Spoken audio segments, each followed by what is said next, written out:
Police pulled guns on Big Shaq in his own driveway. No questions asked, just weapons drawn on a legend. But what Big Shaq did next wasn't revenge. It was something so unexpected, it left everyone speechless. This isn't just a story, it's a reckoning.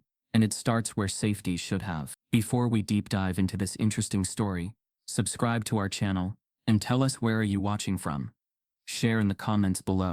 The sun rose slow and honey-colored over the suburbs of Windermere, casting a soft glow across palm-lined streets and manicured lawns. The kind of morning that made everything feel right in the world. Shaquille O'Neal stood barefoot on his wide stone porch, a mug of black coffee in one hand, the other resting on his hip as he surveyed his yard, like a man watching over something far more valuable than property. It was peace he'd bought, not just square footage, and it mattered more than anything. He didn't live like most millionaires. Despite the sprawling size of the house, despite the security gates and luxury vehicles tucked under canvas covers, there was something undeniably human about the place. Kids came and went with basketballs tucked under arms, some too shy to knock, others bold enough to call out, "Big Shaq," from the edge of the driveway. He'd always wait. Sometimes he'd toss them cold water bottles from the cooler, out front, or challenge them to sink a shot at the hoop near the garage. And when he wasn't on TV, or working a charity event, this was where he wanted to be, not in headlines, but in the quiet rhythm of community. That morning he slipped into his old hoodie and shorts, the ones with grass stains on the knees from crouching in flower beds. He was replanting lavender, not because he needed to, but because the bees liked it, and his mama once told him that taking care of what feeds the world is one of the highest forms of respect. The small things matter, she used to say, and he carried that like gospel. He heard the familiar voice of Mr. Daly, his elderly neighbor, cursing at a busted sprinkler head. Without a second thought, Shaq stepped across the hedges, tools in hand. 20 minutes later, the water was flowing in smooth arcs again, and Miss Daly was laughing like a boy, wiping his brow with a towel Shaq had given him years ago. "You're gonna spoil this neighborhood," the man joked. "Ain't nobody else got a 7-foot handyman walking around." Shaq laughed too. "Just keeping my karma clean." The air was filled with the scent of fresh-cut grass, hibiscus, and the hint of barbecue from somewhere down the block. A few teenagers zipped by on skateboards, nodding at Shaq as if they passed a legend daily, which technically they did. It was the kind of morning people wrote songs about. No drama, no tension, just the way Shaq liked it. But still something pressed at the edges of that peace, a strange chill crawling across the back of his neck. He shrugged it off, the kind of unease a person can't place until it's too late. He stood up, wiping his hands on his hoodie, and looked down the street. A police cruiser crept along the curbside like a cat in tall grass, not speeding, not stopping, just watching. He'd seen patrols before. This was a wealthy area, but it bordered neighborhoods that weren't. Sometimes officers passed through, sometimes they didn't. But this one slowed near Shaq's house. Even though there was no stop sign, no hazard, no pedestrian crossing, he saw one officer in the passenger seat, scanning the homes with a squint. The driver pointed toward something. Shaq couldn't hear the words, but he caught the direction of the gesture. It was toward his house. He stood up straighter, his eyes meeting the gaze of the passenger for just a second, before the cruiser moved on, slowly, deliberately, as if memorizing the details. Shaq exhaled. Maybe nothing, maybe something. Either way, the warmth in his chest dimmed a little. Later inside, he turned on the TV. Local news crackled to life, running a story about a man involved in a series of daylight burglaries. Male suspect, tall, muscular build, possibly over 6 feet, seen wearing a dark hoodie and athletic shorts. No face, no identity, just a vague silhouette that matched about half the men in the state. Shaq stared at the screen, eyes narrowing. He looked down at himself. Hoodie, shorts, sweat from working outside, still cooling on his skin. He laughed bitterly under his breath. The irony was too sharp not to notice. Still, he changed clothes. Not out of fear, but out of instinct. A clean polo, slacks, something that read non-threatening to a world still too quick to judge a man by the way he looked instead of who he was. He didn't want to admit the shift inside him, the way his spine stiffened just a little. But it was there, like an old scar pressed beneath the skin. As the morning wore on, more signs surfaced. His assistant called to say a few reporters had asked whether he was in town. Odd, given he hadn't made any public appearances recently. A local blogger posted a photo of Shaq at a grocery store 2 nights earlier, with the caption, "Look who's back in town." A few comments joked about how a guy that big could ever sneak anywhere, but one caught his eye. It read, "Bet he fits the description." Shaq's jaw tightened. He closed his phone, let it buzz unanswered on the counter. He wasn't new to this. He'd lived 100 lives, athlete, actor, analyst, officer himself. He knew how stories spun, how assumptions hardened like concrete.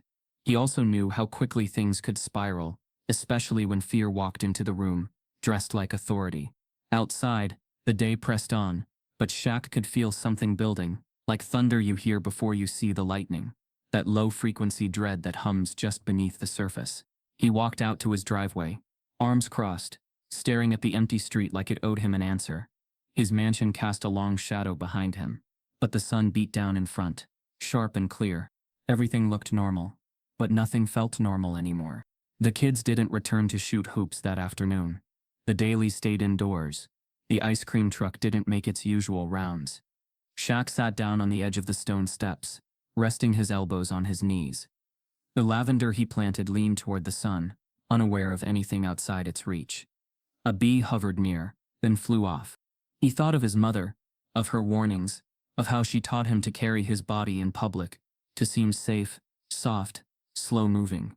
"You're already bigger than everyone else," she'd said. "Don't give them another reason to be scared." He hated that advice had ever been necessary. Hated more that it still was. For now, though, all he could do was sit, breathe, wait.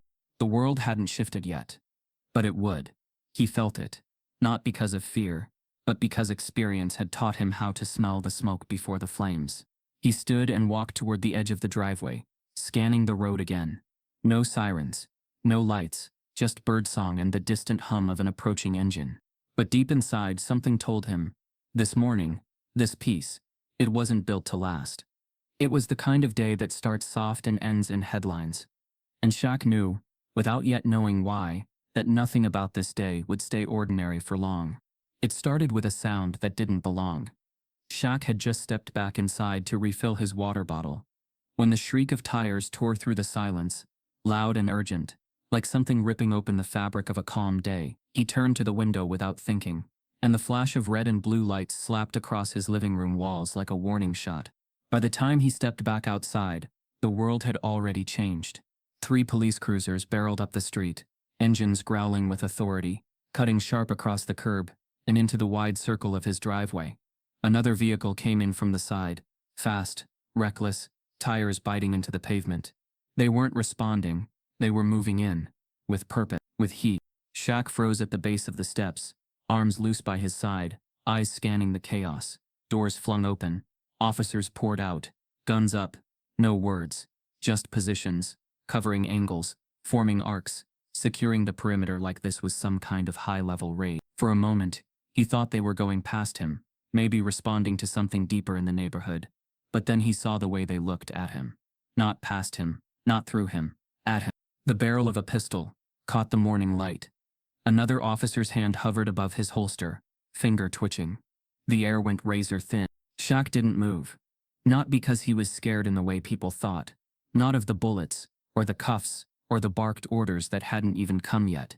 No, it was something else, something deeper. The kind of fear that comes with knowing that no matter who you are, how much you've done, how high you've climbed, there are moments when the world refuses to see you as anything but a threat.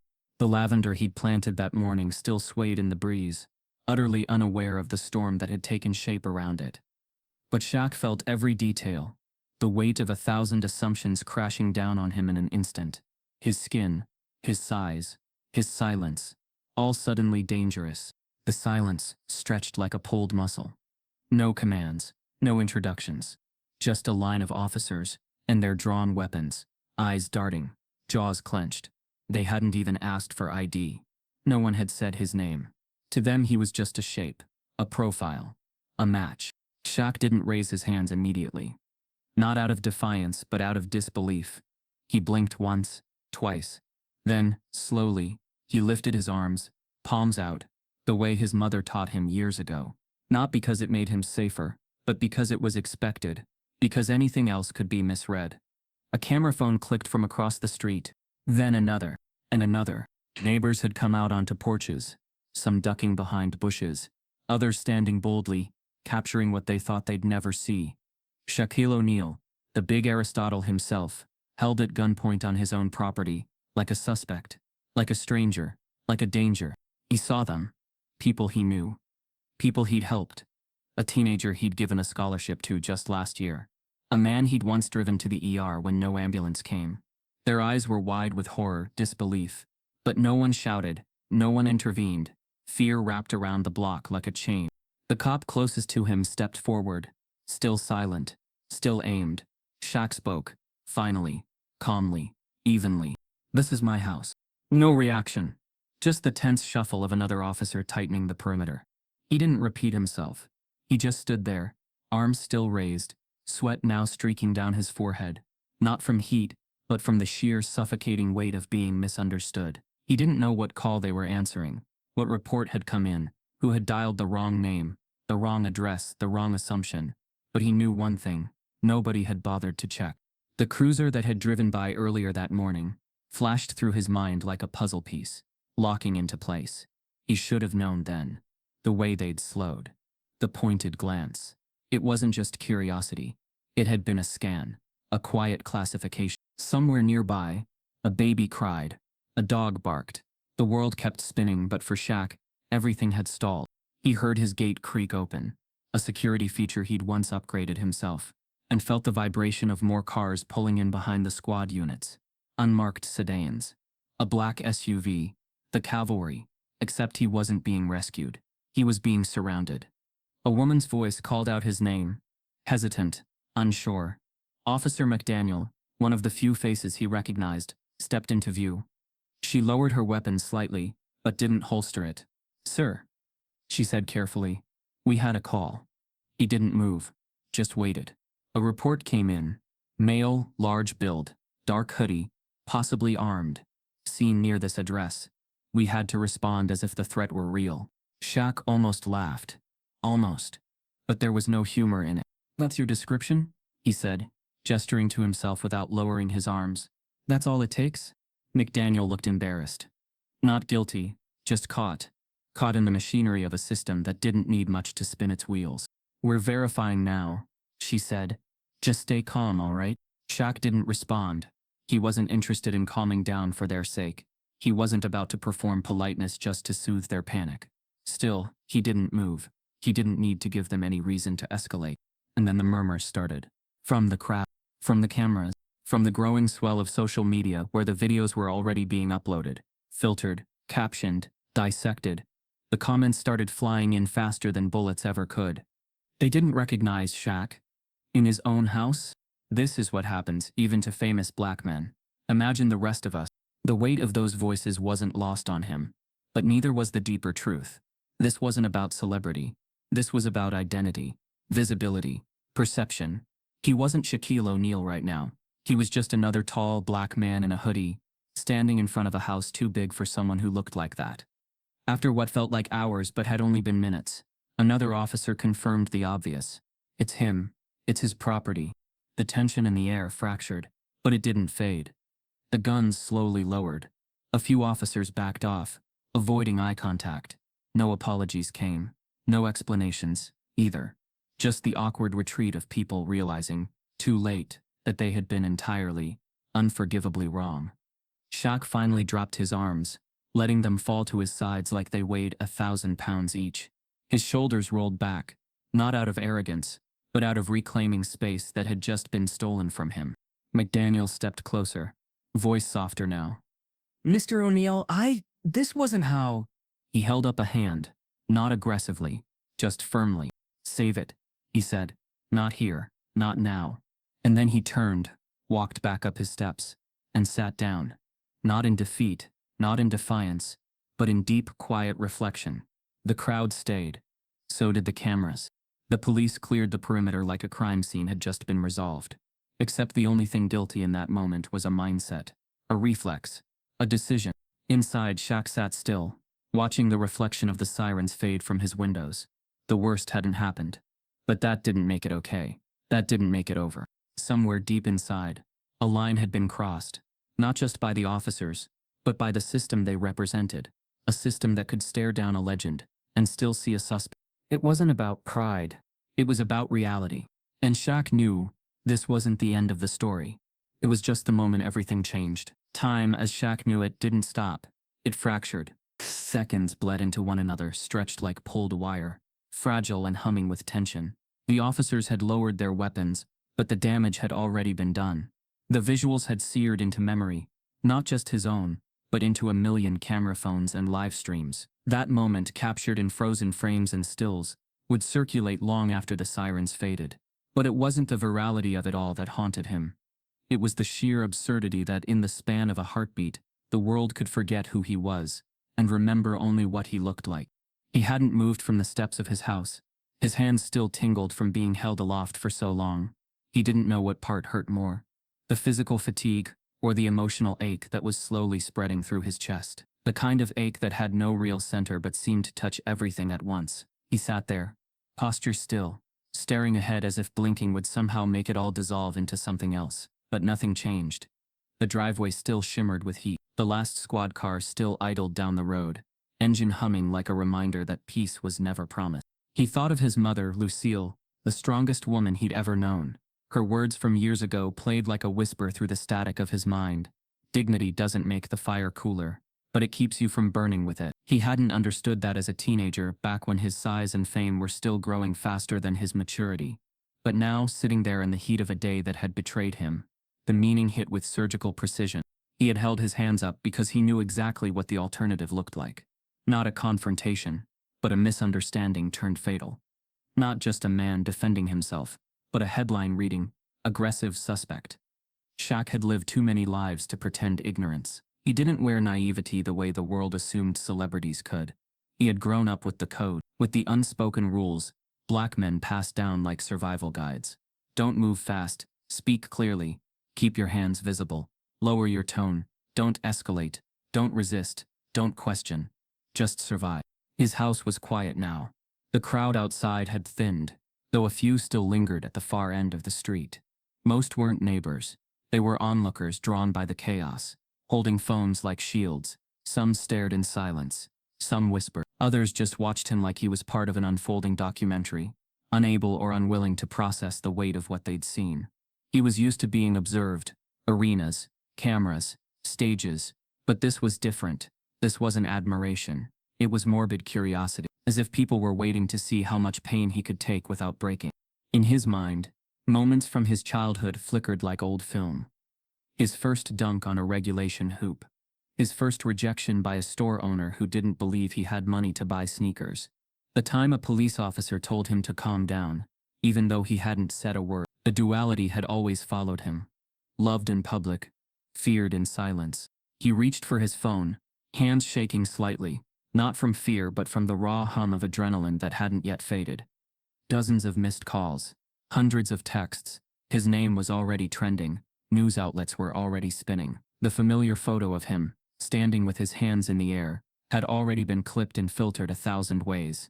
Hashtags filled his feed, some in support, some in rage, some asking questions, others jumping to conclusions. He didn't know what to say. Not yet.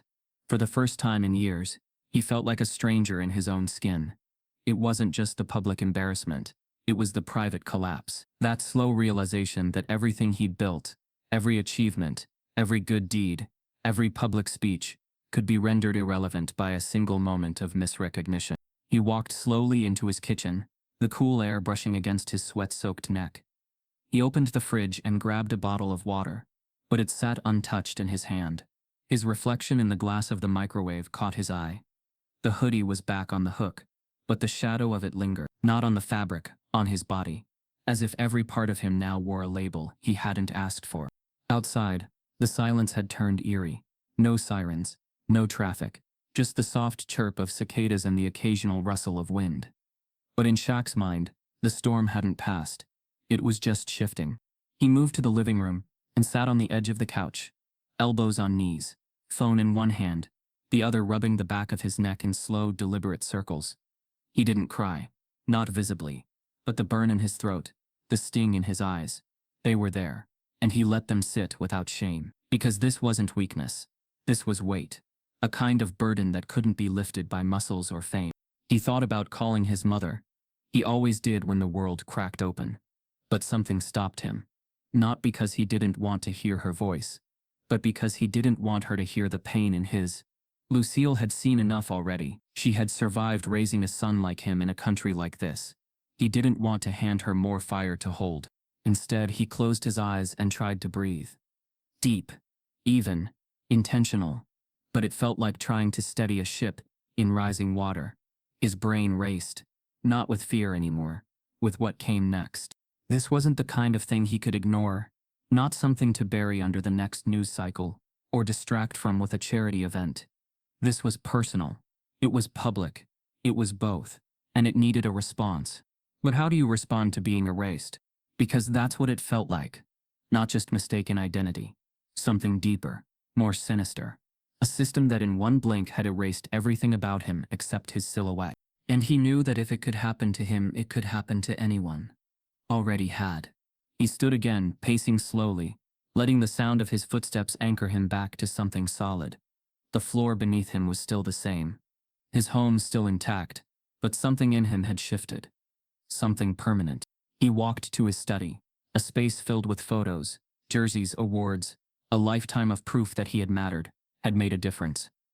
But today, none of it felt like armor. It felt like background noise to a louder truth.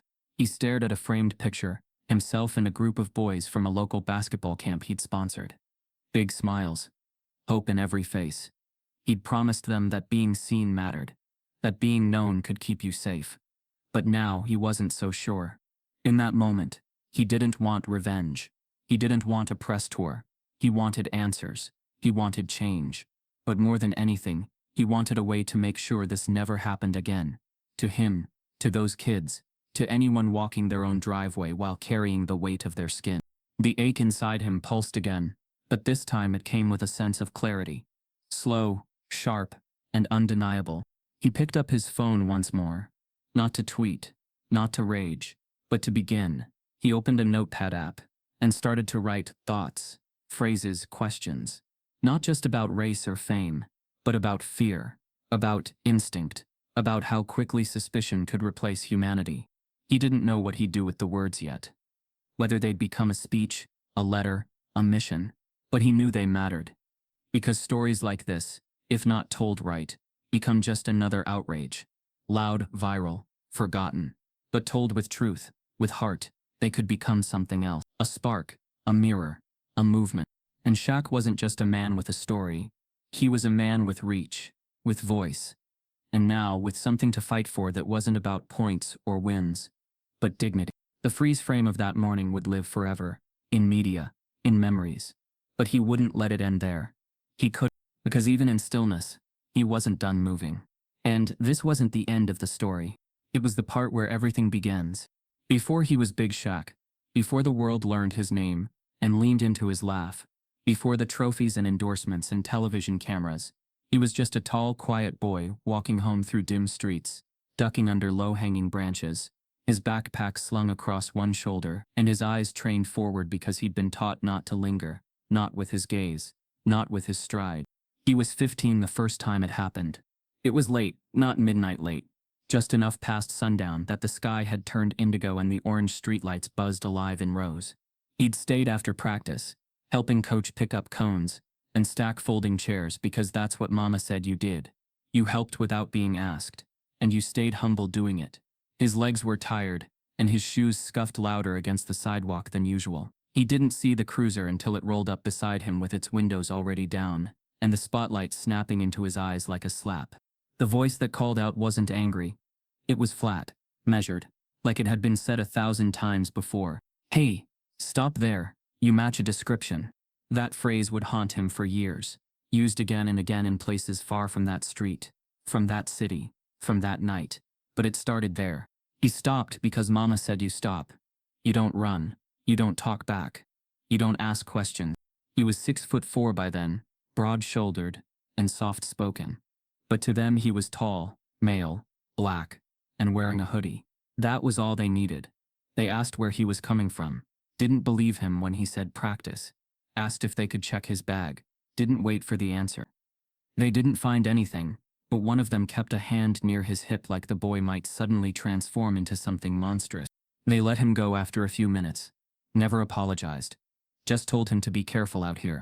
As if the danger was ever his fault. He got home quiet that night. Didn't tell his mother. Didn't want her to worry. But she knew. She always did.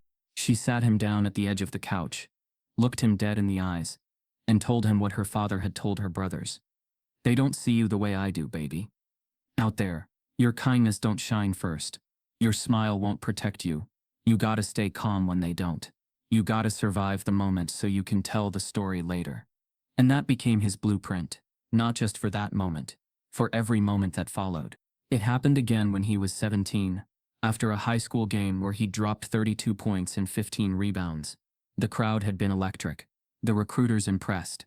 He walked out of the back exit with teammates laughing behind him, jerseys still sticking to their backs with sweat. But when he turned the corner to his old station wagon, an officer was already leaning against the hood, arms crossed, watching him. "Is this your vehicle?" the man asked. Shaq nodded. "Got ID." He reached slowly, showed his license. The man held it up, looked at it long enough to seem skeptical, then handed it back like it was fake. "You go to school around here?" "Just played at the gym," Shaq had answered, voice level. "You sure you didn't steal that car?" Shaq never forgot that moment. Not because it was the first time someone had accused him of stealing something he'd earned, but because of how casually the accusation had come. Like it didn't need proof. Like suspicion was a starting point, not a conclusion. He didn't push back, just got in the car and drove home, his knuckles white against the steering wheel. The sting of that night didn't come from fear. It came from the realization that his talent couldn't shield him. That even as he rose in stature, in skill, in dreams, the gaze would follow him. Not the gaze of fans, but of fear, of assumptions so deeply ingrained they didn't care who he was becoming. Lucille never coddled him when these things happened. She didn't flinch. She didn't crumble. But she made sure he understood what they meant. "You're not just my son," she told him. "You're a symbol to them, and symbols scare people more than strangers." So he carried that into college, into the NBA, into fame. And the truth was, even with all the lights and cameras, the shadows never left. They followed him through hotel lobbies, where staff still asked if he was with the team, instead of recognizing him as the team's reason for winning. They followed him into high-end stores, where clerks flinched when he reached for his wallet too fast. Even after commercials, even after MVP chants, even after being invited to dinner with presidents, those shadows stayed close. And yet he rose, not in spite of it, but through it. There was a reason he joined the police academy after his playing career. People thought it was a gimmick, a joke. Shaq as a cop? They'd laugh. But he wasn't in it for photo ops. He was there to see it from the inside, to understand the machine, to change it, if he could. He spent nights riding patrol, talking to rookies, pulling aside supervisors and saying you don't know what it's like to be stared at like a threat when all you're doing is walking home. Some listened. Some nodded and moved on. He gave speeches. He launched initiatives.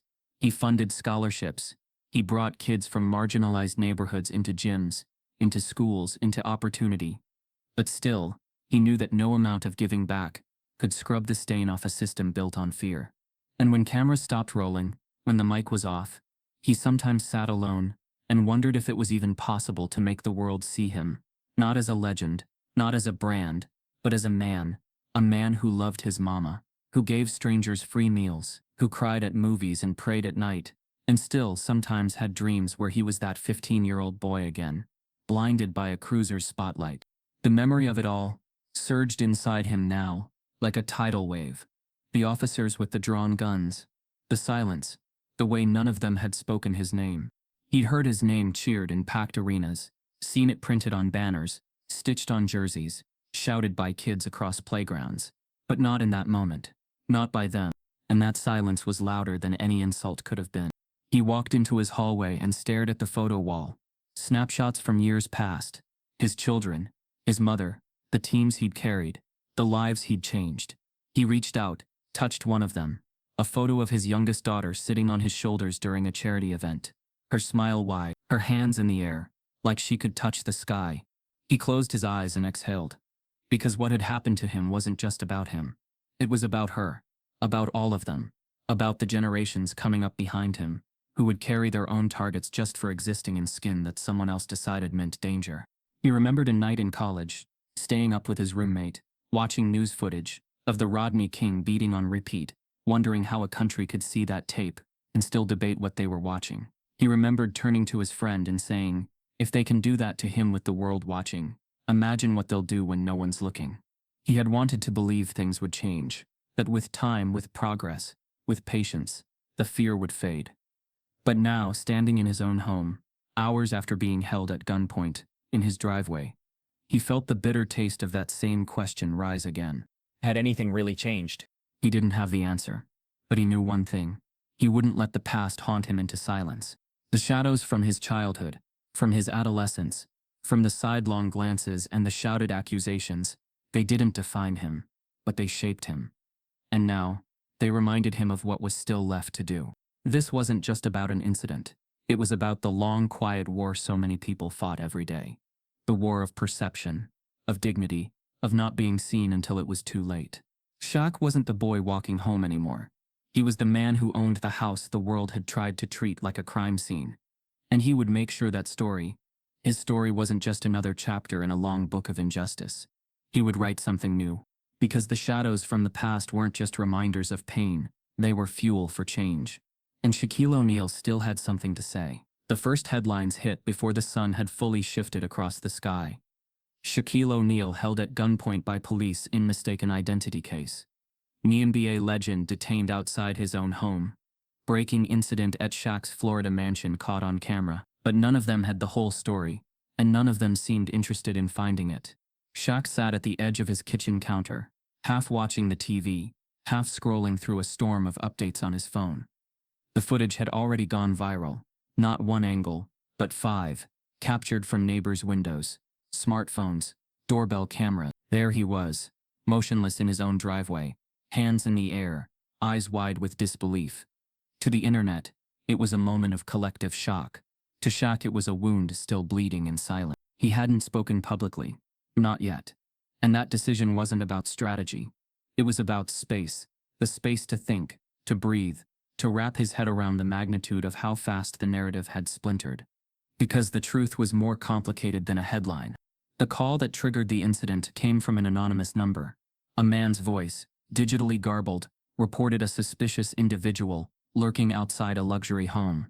The caller claimed the suspect was armed, pacing the driveway, and possibly preparing to break in. The address they gave was Shaq's, but no name was mentioned, no specific threat, just enough ambiguity to trigger the system into gear.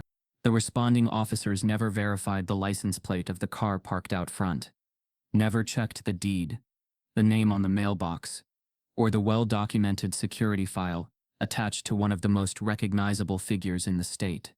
They didn't pause to think. They reacted, and their reaction was based on a filtered lens that had nothing to do with logic and everything to do with fear. To them, he wasn't a global ambassador, a Hall of Famer, a philanthropist, a man who'd once worked alongside police to bridge communities. To them, he was a large man in a hoodie, standing outside a house too expensive for someone who fit the call. That was the truth they missed, and that truth hurt more than any gun ever could. He couldn't stop thinking about it. The lack of pause. The absence of curiosity, the fact that not one of them had recognized him until backup had arrived. He hadn't been disguised. He hadn't hidden. He was home, and yet the system saw only what it was conditioned to see, a potential threat wrapped in melanin and muscle. Shaq poured water into a glass, his fingers tightening slightly around the rim as the tension in his chest flared. He had faced opponents on the court who towered nearly as tall as he did. He'd stared down championship pressure with a smirk. But nothing quite compared to the quiet humiliation of having to prove, once again, that you belong, that you are human, that you are not what they fear. He moved to the back porch where the Florida heat wrapped around him, thick and unrelenting. The yard, usually a source of calm, now felt foreign, like it belonged to someone else, like he was still trying to earn it. The media trucks had arrived by mid-afternoon, tires lined against the edge of the street, like they were setting up for a parade. Reporters leaned against vans with notebooks in hand, cameras mounted, faces pressed against shaded windows in the hope of catching a glimpse, a statement, a reaction. Some of them had covered his achievements before: product launches, charity drives, interviews filled with laughter and oversized shoes. But this wasn't that. Now they came not to celebrate him, but to dissect him. Not to ask how he felt, but to speculate why it happened, and more disturbingly, whether it was justified. The twisting had already begun. A well-known pundit on a conservative news stream questioned why Shaq hadn't complied faster, despite the fact that he hadn't resisted at all. Another host debated whether this was simply a case of police doing their job. Others latched onto the hoodie, the relaxed fit, the appearance of unease. No mention of the fact that he was standing on his own land. No deep dive into how a false report had sparked a scene more suited to a hostage situation than a neighborhood misunderstanding. It wasn't just twisted, it was manipulated. A reframing in real time, erasing the depth and pain behind what had happened, and replacing it with a flattened version of reality that suited whatever side of the cultural divide people wanted to stand on. Shaq felt the urge to respond, to correct, to speak truth into the fog. But he paused, not because he didn't know what to say, but because he wanted it to matter, because a single statement wouldn't be enough. Not this time. His phone buzzed again. Journalists, friends, celebrities, some checking in with love, others asking if they could go on record about how unacceptable the situation was. Everyone had something to say, but the only voice that felt heavy with purpose right now was his own. Later that day, an internal police report leaked. The initial call log, full of vague descriptors, lacked even the basic identifiers that a proper dispatch should have required. No time was taken to verify the homeowner, no engagement with neighbors. The responding officers admitted they didn't recognize Shaquille O'Neal until the fourth car arrived. That was the moment the tone shifted, not because of a mistake corrected, but because they finally saw someone the public might care about. That was the part that stuck with him. Would they have de-escalated for anyone else? What if it had been his nephew? One of the kids from the mentorship program he ran out of the local rec center. What if it had been a delivery driver, waiting a little too long to drop off a package? Would they have walked away calmly from someone without a name the world recognized? He doubted it. He watched a clip on his phone, a news anchor standing outside his gates, solemn-faced, reading off a pre-written script. She used the word unfortunate 3 times, once to describe the situation, once to describe the community reaction, once to describe the tension this incident may create. But nowhere in her tone was the real weight of what had happened. Not the history behind it. Not the frequency of such events across the country. Not the injustice of having to smile through trauma, because the world only knows how to process your pain if you dress it up in something palatable. Shaq turned the volume off and put the phone down. This wasn't just a one-day story. It was part of a larger one written long before him, and one that would outlive him if change didn't come. He remembered something his mother used to say when watching the news, late at night. They don't see the whole picture, just the frame someone handed them. At the time, he thought she meant journalism. Now he knew she meant the system. There were so many truths being missed. Like the truth that he had once donated hundreds of thousands to that very same precinct. That he'd spoken at their graduation ceremonies. That he'd offered to help fund training programs and mental health support for officers. That he'd shown up not because it was good PR, but because he believed that real change came from working within, not just criticizing from the outside. But none of that mattered in the moment they arrived in his driveway. None of it was remembered, because none of it had been recognized to begin with. To them, he was just height and shadow. A shape to be stopped, a threat to be neutralized. And that was the truth they missed.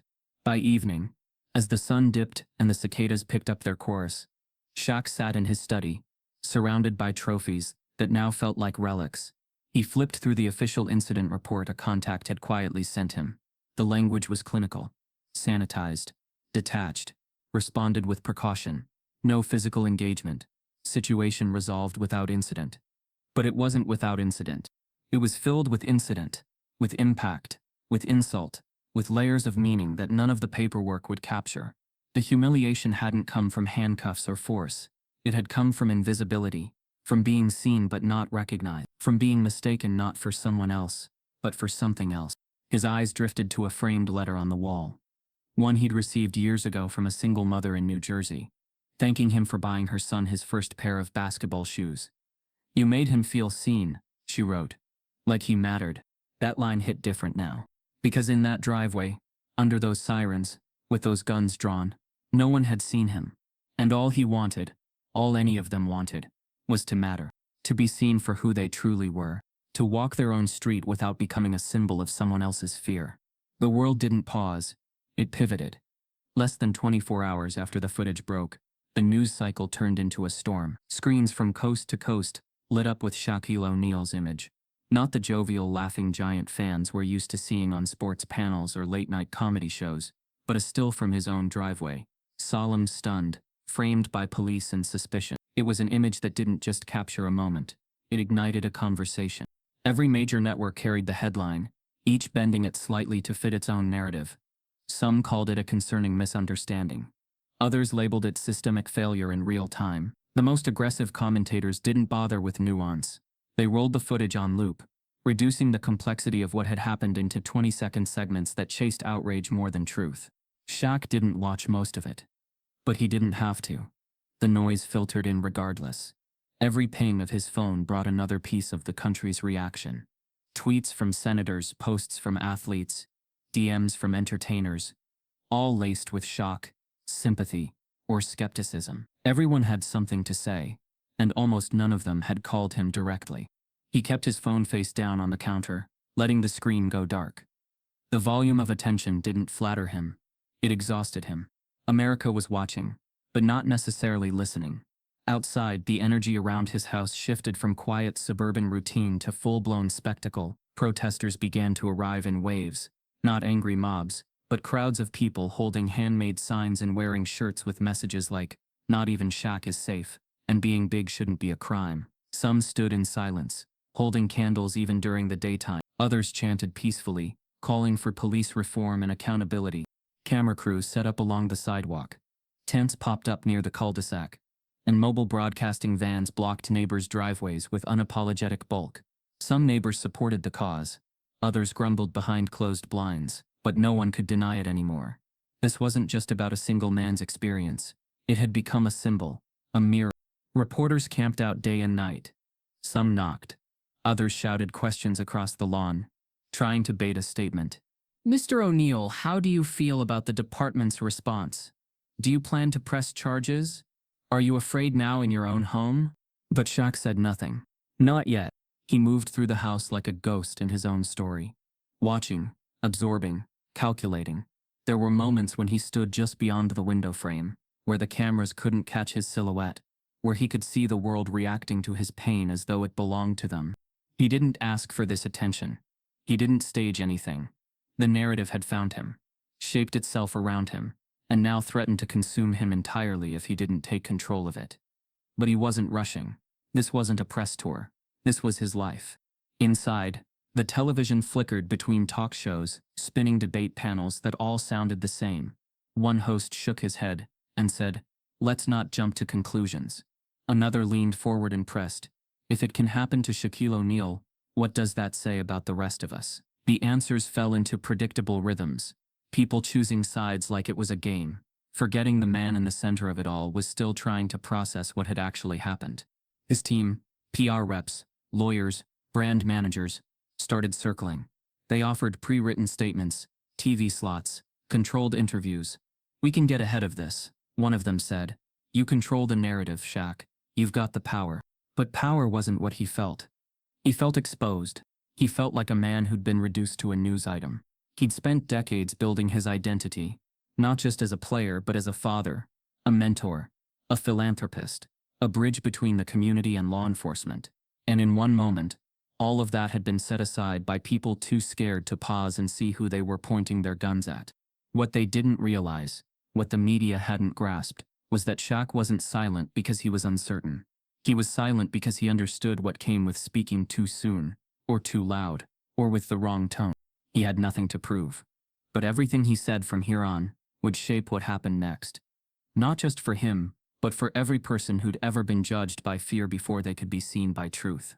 That night, he walked his property alone, moving past the lavender beds, the basketball court, the stone path lit by soft garden lights. He wore no hoodie, no jacket, just a black t-shirt and sweatpants, and still he wondered if someone watching might see a threat instead of a man unwinding from the weight of injustice. In the distance, the crowd was still there, fewer now. Some asleep in tents, others murmuring over coffee cups and folding chairs.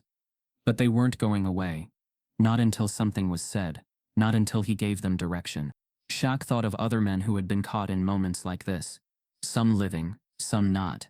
He thought of the marches, the hashtags, the outrage that flared and faded with the next news cycle. He didn't want to be another temporary flash. He didn't want pity or platitudes. He wanted progress. But he also wanted truth. And truth was messy. It didn't fit in sound bites. He went back inside, sat at his desk, and opened his notebook.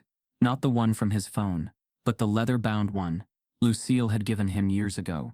The one he used when thoughts were too personal to be typed. He wrote for hours. Not a speech but a stream.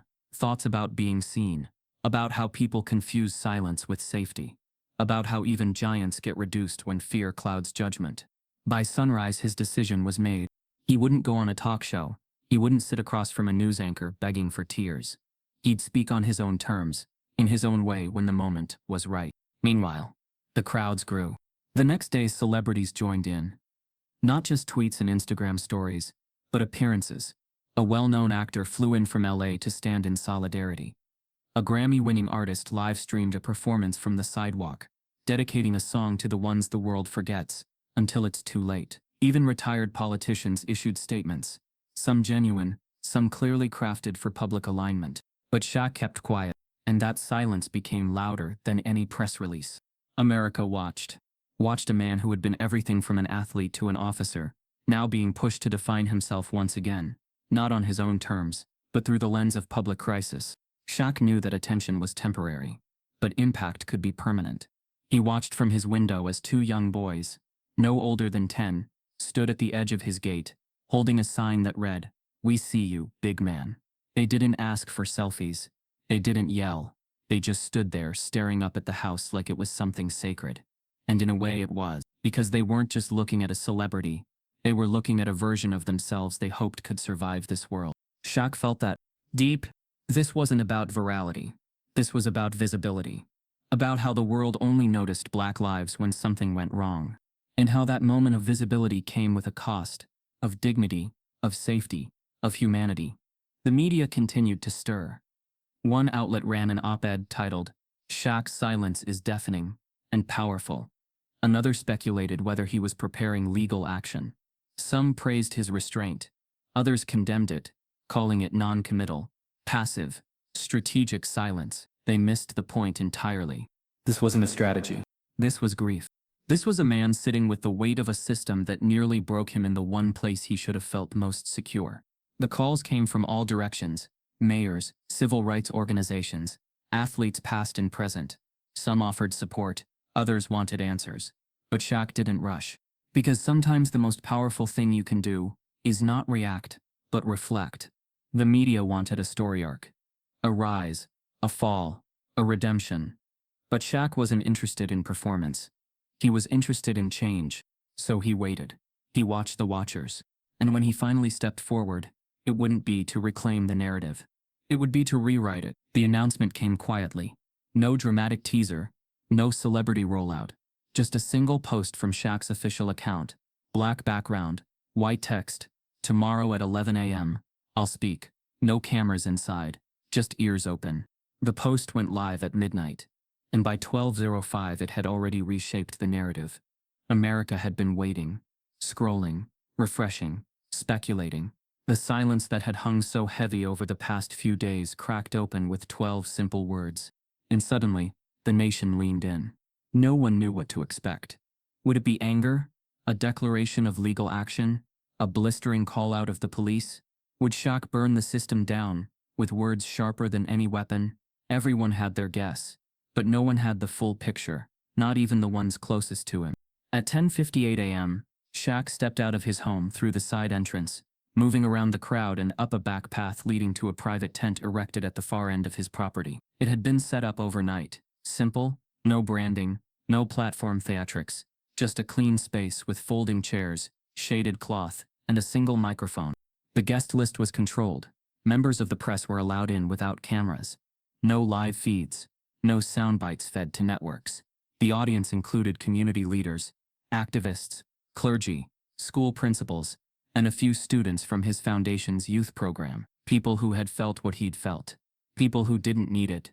Translated. Shaq took the microphone with no introduction. There was no need. His presence filled the space before he spoke. But when his voice came, it was smaller than expected. Controlled. Clear. Steady. Not the booming baritone that shook arenas. This voice had weight, but not volume. It made people lean forward, not pull back. He didn't start with what happened. He started with who he used to be. A long time ago, I was a kid walking home in Newark. He said, I was tall, quiet, trying to mind my own business. I was stopped because I matched a description. No crime, no weapon, just being tall, just being black. I didn't fight. I didn't argue. I just froze and prayed they didn't see me as a threat. He paused, hands resting on the lectern, gaze slow and deliberate as he scanned the room. That wasn't the last time. Not in high school. Not in college. Not even after the NBA. And last week, it wasn't a first. It was just the first time the world saw it happen to someone with a spotlight. The air was dense with tension. The crowd was still. Even the birds outside seemed to pause. I've carried that fear my whole life. Carried it quietly. Because I thought if I worked hard enough, smiled big enough, gave back more than I took, the fear would stop showing up. But it doesn't. It just wears a different uniform every time. He took a breath, looked down for a long moment, then back up. I'm not here to rage. That would be easy. And some of y'all came expecting me to.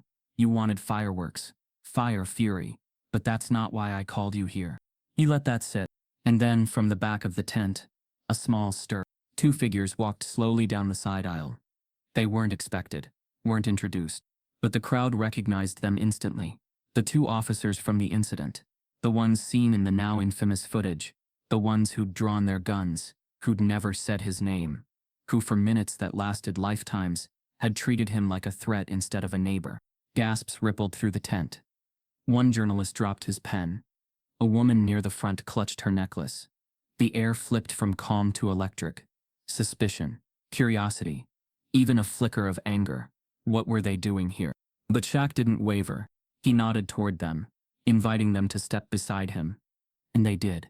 Slowly, awkwardly, shoulders tense, eyes lowered. I invited them, Shaq said, answering the question no one dared to ask aloud. Not to apologize in front of cameras, not to be humiliated.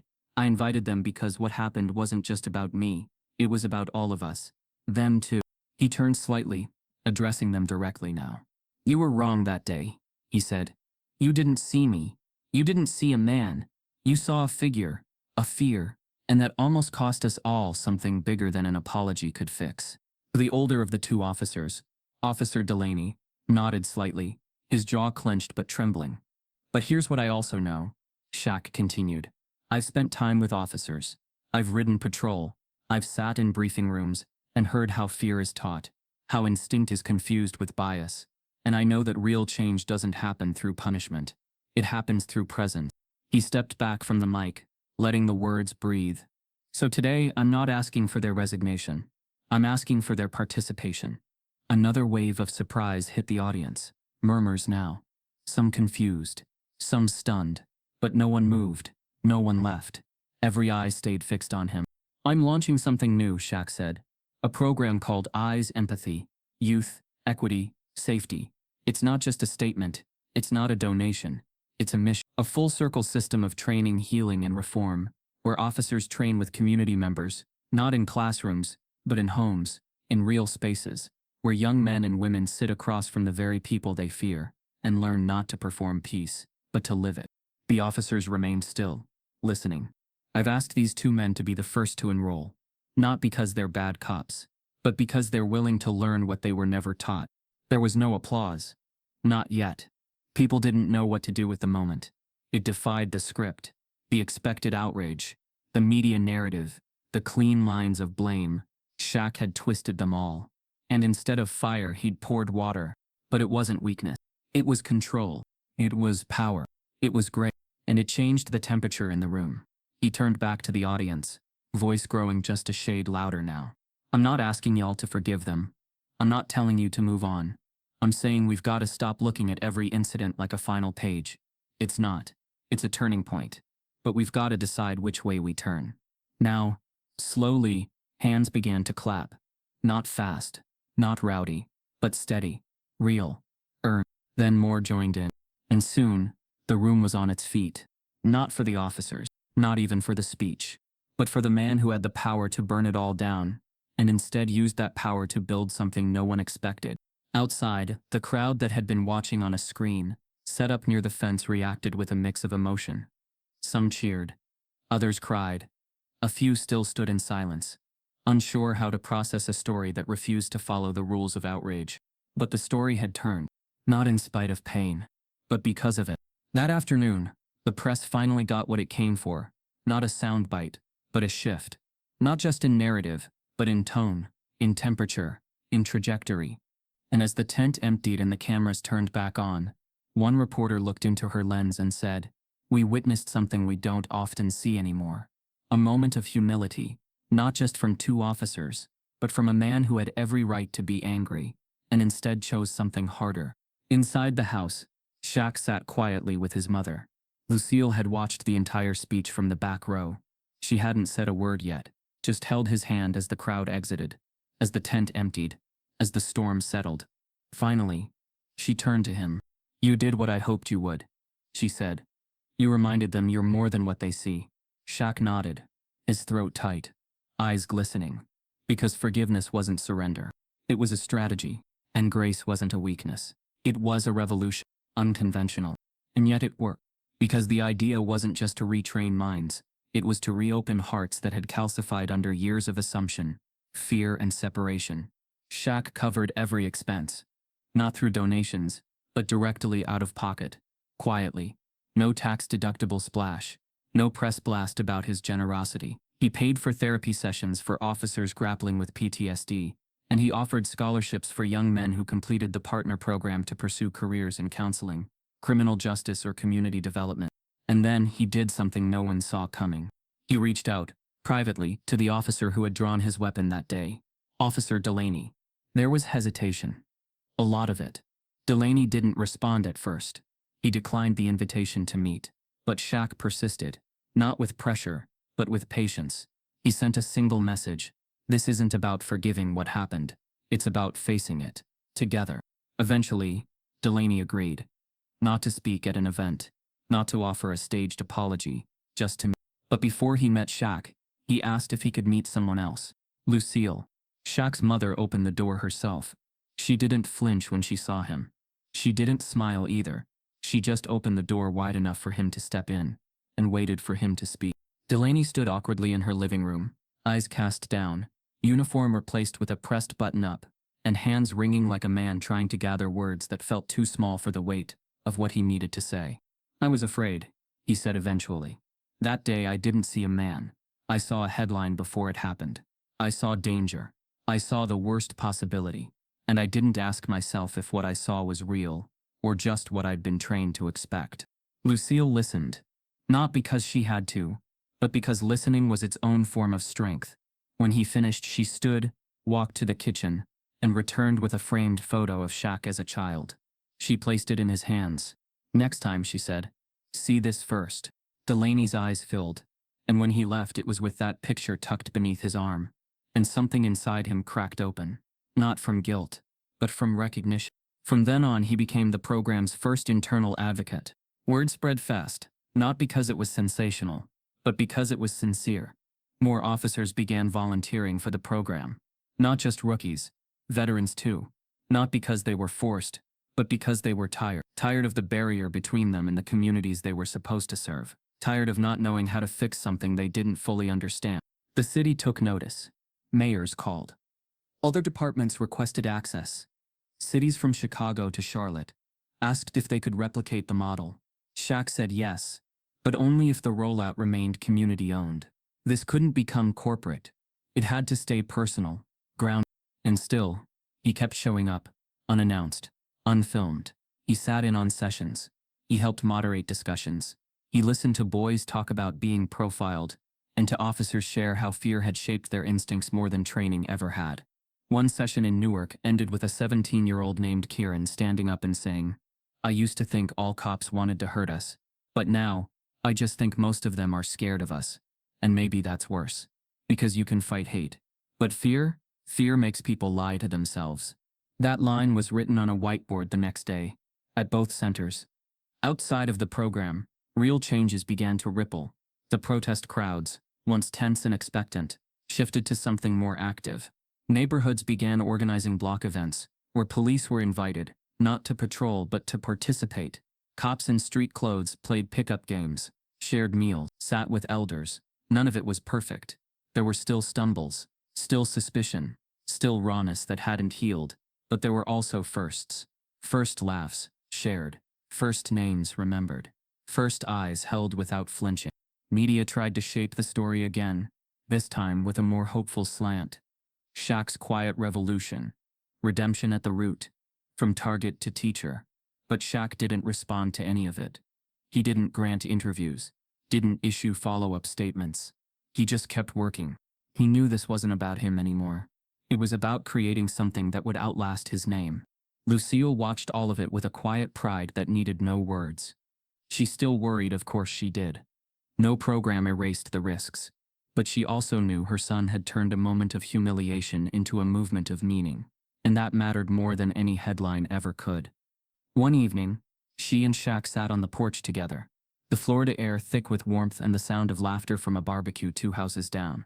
The neighborhood had begun to breathe again. Not forget, but breathe. You ever think about suing? She asked gently. Shaq nodded. Of course I did.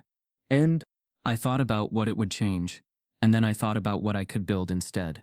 Lucille leaned back, nodded. You chose the harder road. He smiled faintly. You raised me for it. That night he received a letter from a mother in Minneapolis, whose son had joined the EYES program. She wrote about how her son, once angry and distant, had returned from his first group session and said something she never thought she'd hear. I get it now. They don't all hate us, they just never knew us. That single line, from a boy Shaq would probably never meet, meant more than any trophy he'd ever lifted. Because that was the point. That was what he'd done next. He didn't retaliate. He rebuilt. He didn't cancel. He connected. And through that he changed something no amount of money or media could have repaired. Trust. It wasn't perfect. There were still protests, still skepticism. Not every officer enrolled in the program succeeded. Not every community responded with open arms. But there was movement. There was progress. There was proof that grace wasn't just a noble idea. It was a usable tool. Shaq never claimed to have all the answers. But what he had done quietly, persistently, was show a nation that healing didn't start with blame. It started with bravery. And it took more courage to open a door than it did to kick one down. It didn't happen all at once. There was no official ribbon cutting, no press release, no government order to declare anything sacred. The driveway, once just concrete and routine, slowly became something more, because people made it so. Not with fanfare, but with footsteps. It started with a single chalk message, written in soft blue under the morning sun. We see you. The handwriting was uneven. Clearly a child's, the message barely legible after an overnight rain. Shaq noticed it the next morning, as he stepped outside for his usual walk down the path. He didn't touch it, didn't sweep it away. He stood over it for a long moment, hand over heart, and nodded once, like he'd heard it loud and clear. By the end of the week, the chalk multiplied. Simple phrases began to appear daily. Still standing. This is our story too. From fear to faith. Some were written in color, others in sharp white. One read, he didn't flinch. He forgave. Local artists joined in quietly, uninvited but never unwelcome. One came at night and painted a pair of open hands at the edge of the pavement. Another added the outline of a hoodie beside it, not draped in menace but layered in words. Father, neighbor, protector, man. A young woman from Atlanta arrived a month later and added the phrase that would eventually be quoted around the world in textbooks and school posters. The weight didn't crush him. It carved him into something stronger. Lucille watched all of it unfold from her kitchen window, her tea steeping beside her, her Bible always open, but unread in those early morning hours. She wasn't surprised by the momentum. She had known, long before the world caught up, that her son was made of something different. He met fear with love, she said one afternoon, sitting beside a reporter who had come not for an interview but to learn. And he didn't try to make people smaller for what they did to him. He showed them how big he could be without hurting anyone back. That's how you change things. The quote spread across the internet like wildfire, reaching millions in hours. But to Lucille, it wasn't a quote. It was the plain truth. Soon the driveway became a destination. Tourists came from neighboring states, taking pictures not just for memory, but for meaning. Parents brought their children and explained, not just what happened, but why it mattered. Some cried, others stood silently, reading the inscriptions that now lined the edges of the driveway, etched into the concrete, sealed with resin to withstand time. Schools organized field trips, and the buses lined up along the curb with students stepping out 2 by 2, eyes wide, not because they expected to see a celebrity, but because they were visiting history. There were no statues. Shaq never wanted one. He didn't believe in being immortalized in bronze. He believed in movement and breathing symbols, not frozen ones. So the driveway remained what it always had been. A place where feet walked, where sweat had once pooled from work in the garden, where neighbors gathered for cookouts, where life continued, but now layered with meaning, step after step. One teacher led a poetry class there once, handing each student a notepad and asking them to write down what they saw, what they felt. A 12-year-old girl wrote a single sentence that would later be engraved into the garden bench facing the mural wall. He didn't yell. He held space. Shaq kept living in the house. He didn't move, didn't add security gates or floodlights. He didn't retreat. If anything, he became more present. Every morning, he still stepped outside, still walked barefoot across that very driveway, watering the lavender beds, waving at the school bus, nodding at the joggers passing by. He'd sometimes pause beside a new message or mural and trace it with his fingers. He never commented publicly on them. He just respected the offering, then kept moving. And the kids still came. That never changed. They rode their bikes up and down the street, dribbling basketballs, shouting his name with joy like nothing had ever happened. To them, he wasn't a political figure. He wasn't a controversy. He was just Big Shaq. Still bigger than life, still gentle, still watching out for them. One summer afternoon, he pulled out lawn chairs for a group of teens who had come from Chicago as part of the Eyes Exchange program. They sat in a loose circle on the driveway, surrounded by artwork and old chalk lines fading into the stone. One of the boys asked the question everyone always danced around. Do you ever wish it didn't happen? Shaq thought about it. Not just the incident, but the aftermath, the weight, the responsibility, the transformation. I wish the world didn't need it to happen, he finally said. But I don't regret what I did with it. That line made it into the local paper the next day. Not because a journalist recorded it, but because one of the teens couldn't stop thinking about it and wrote it down in a blog post that unexpectedly went viral. Shaq didn't mind. He hadn't said it to be remembered. He said it because it was true. The officer who once stood at the center of it all, Delaney, came back often. Not in uniform, not as part of a redemption tour. He came quietly, sometimes alone, sometimes with fellow officers, sometimes with youth partners from the program. He didn't speak at the mural. He swept around them, trimmed the bushes nearby, fixed loose stones on the edge. It was his own form of service. Not penance, but participation. Lucille even invited him in for coffee once. Still got work to do, she told him, sliding the mug across the table. But you're walking the right way now. The driveway, in time, became more than a symbol of a single incident. It became a starting point, a reminder of how quickly things can unravel, and how intentionally they can be stitched back together. National foundations began adding the EYES model into their grants. Documentaries were made, not about the incident, but about the aftermath, about what happened after the fire. That was the story that mattered now. The blueprint, the refusal to end the narrative with pain. Every now and then, someone from far away would visit the site and ask, "Can we still learn something from this, or is it over?" And the locals always gave the same answer. It's not a memorial, it's a message. Because that was the truth. The driveway didn't freeze time. It moved it forward.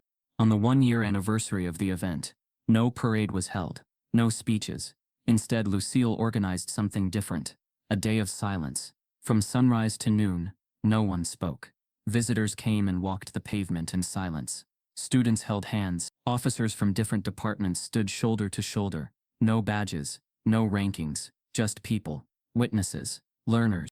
And when noon struck, a choir of local children stood in the garden and sang a single verse from Sam Cooke's "A Change Is Gonna Come." Their voices weren't polished, but they were pure. Shaq watched from the porch, sunglasses on, his youngest daughter leaning against his leg. When the song finished, the crowd dispersed slowly. No applause, just presence. Later that day, someone left a handwritten note taped to the mailbox. It said, "You changed what that driveway means. You changed what it means to stand still, and still stand tall." Shaq didn't frame it. He folded it, placed it in his wallet, and carried it with him. Because this wasn't about legacy. It was about reminder. That even in the place where fear once knocked hardest, love had answered.